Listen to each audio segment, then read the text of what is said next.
रायगढ़ सांसद गोमती शाह ने 2023-24 के बजट हेतु सांसद सत्र के दौरान सदन में प्रधानमंत्री नरेंद्र मोदी व वित्त मंत्री निर्मला सीतारमण को धन्यवाद ज्ञापित करते हुए बजट के समर्थन में कहा कि बजट में प्रस्तुत प्रावधान गरीब, शोषित, वंचित महिलाओं, जनजातियों के लिए किए गए प्रावधान को प्रशंसनीय बताया है। इस बजट को सभी वर्गों के लिए विकास में मील का पत्थर साबित होगा। उन्होंने कहा कि शोषित, वंचित, जनजातीय महिलाएं, किसान, मध्यम वर्गीय परिवार, बच्चे, छोटे उद्योग को ध्यान में रखकर बजट बनाया है। सांसद शाह ने महिला सशक्तिकरण को लेकर कहा कि आजादी के अमृत महोत्सव में महिला सम्मान बजट पत्र योजना बजट में शामिल किया गया है, जिसमें 2 साल से अधिक अवधि के लिए 2 लाख रुपए तक की राशि जमा योजना, जिसमें 7.5% ब्याज मिलेगा। महिला के मातृत्व अवकाश में वृद्धि की गई है।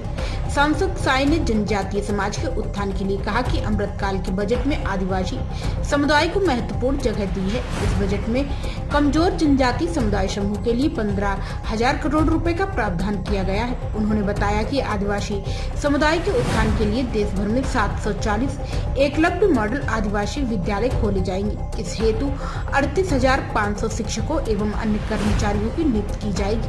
पूरे छत्तीसगढ़ के 24 जिलों में 73 एकलव्य आदिवासी विद्यालय संचालित हैं, जिसमें लंबे समय से 3,000 शिक्षक पद रिक्त हैं। इस बजट से इन रिक्त पदों की पूर्ति हो सकेगी। इस अमृतकाल के बजट में 2047 तक सिकल सेल एनीमिया को दूर करने की शुरुआत के बारे में बताया। आगे कहा कि मैं जिस राज्य से आती हूँ उस राज्य के हर परिवार में आयुष्मान भारत कार्ड, जल जीवन मिशन, उज्ज्वला गैस, मुफ्त में भरपेट राशन हर घर पहुँच रहा है। छत्तीसगढ़ के विषय में कहीं ये बातें भूपेश सरकार को लिया आड़े हाथों, पर मुझे इस बात की पीड़ा है कि छत्तीसगढ़ में कांग्रेस की सरकार है।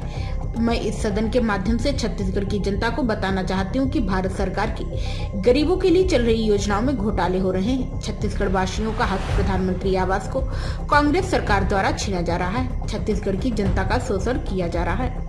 सांसद साय ने आगे गरीबी को लेकर भी कहा कि निश्चित ही इस बजट के माध्यम से छत्तीसगढ़ सरकार साफ सुथरी मंशा के साथ यदि कार्य करेगी तो इस अमृतकाल के कालखंड में छत्तीसगढ़ भी देश के विकसित राज्य में अग्रणी रूप से खड़ा हो सकेगा और अटल जी के सपनों का छत्तीसगढ़ बनेगा। भारत सरकार का फोकस भारत को ग्लोबल हब बनाने में है, एक्सपोर्ट को बढ़ाने और देश को आर्थिक गतिविधियों को बढ़ाने वाला है। उन्होंने कहा कि यह बजट सर्वजन हिताय सर्वजन सुखाय के मूल मंत्र को चरितार्थ करने वाला बजट बताया। सांसद गोमती शाह ने अंतिम में पुनः 2023-24 को बजट को लेकर प्रधानमंत्री नरेंद्र मोदी व वित्त मंत्री निर्मला सीतारमण का धन्यवाद एवं आभार जताया।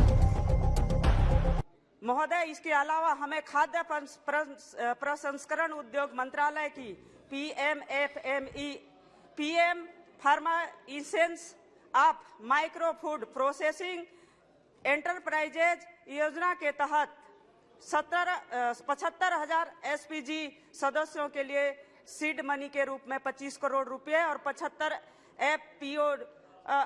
FPO को फंड के रूप में 4.13 करोड़ रुपया जारी किया है। किसान उत्पादन संगठन को आत्मनिर्भर भारत मिशन के तहत बढ़ावा दिया है।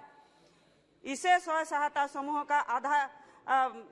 का प्रचार हुआ है, जो भाजपा के 8 साल के कार्यकाल के दौरान 3 गुना बढ़ाए गए हैं और अब 70 लाख मजबूत परिवार बनाए गए हैं। महिलाओं के उद्यमिता को प्रोत्साहित किए हैं। NDA सरकार ने महिला उद्यमों SHG NGO का समर्थन करने के लिए एक अद्वितीय प्रेक्ष ऑनलाइन ई-मार्केटिंग प्लेटफॉर्म महिला ई-हाट लॉन्च। यह महिलाओं के लिए सामाजिक आर्थिक सशक्तिकरण को मजबूत करने के लिए, उत्पादों के सेवाओं के लिए अवसर प्रदान करने के लिए, महिलाओं के लिए अपनी तरह पहला प्रत्यक्ष ऑनलाइन मार्केटिंग प्लेटफॉर्म और यहाँ कार्यक्रम बढ़ा है। 32,000 करोड़ से अधिक महिलाएं उद्यमियों ने SHG NGO और 7.34 लाख से अधिक लाभार्थियों को लाभान्वित कर रहा है। इस पहल के वित्तीय अवसरों की खोज करते हुए महिलाओं को अपने घरों की बंदिशों को छोड़ करके बाहर उद्योग करने की अनुमति भी दी है।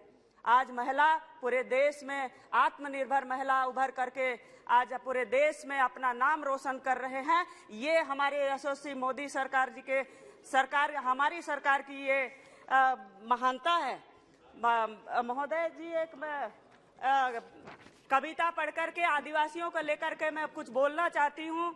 जंगल में घूमते घूमतू मैं हो गया, गांव शहर बस्ती फुटपाथ पर ही सो गया, भूखे पेट अक्सर दिन रात कहीं सो गए, दुनिया का दर्द सारा नाम अपनी हो गया।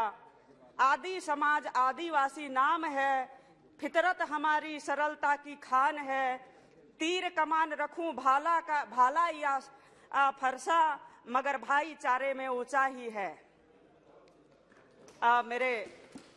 ये आज हमारे यशस्वी देश के प्रधानमंत्री जी ने जो आदिवासियों को लेकर के जो देश के लिए काम किए हैं, आज